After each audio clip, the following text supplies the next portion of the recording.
உண்மையை ஒத்துக்கொள்கிறேன். கிரிக்கெட்டில் ஈரான் மாஸ்தான். அந்தர் பல்டி அடித்த பாகிஸ்தான் வீரர் அமீர்.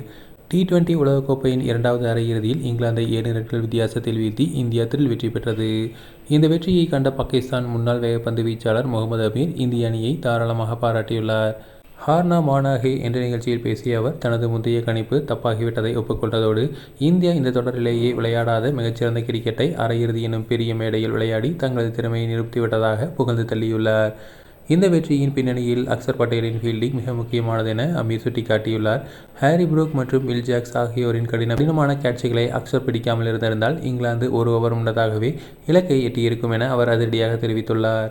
மேலும் பந்து வீச்சில் பும்ராவை தவிர மற்றவர்களின் பந்து வீச்சு சுமாராக இருந்ததாகவும் பும்ராவின் அந்த ஃபேக்டர் தான் இந்தியாவுக்கு பெரிய பலம் என்றும் அவர் கூறியுள்ளார். மார்ச் 8ஆம் தேதி அகமதாபாத்தில் நடக்கும் இறுதிப் போட்டியில் இந்தியா நியூசிலாந்து மோதவுள்ள நிலையில் இந்திய அணியின் திட்டமிடல் கச்சிதமாக இருப்பதாக அவர் பாராட்டியுள்ளார்.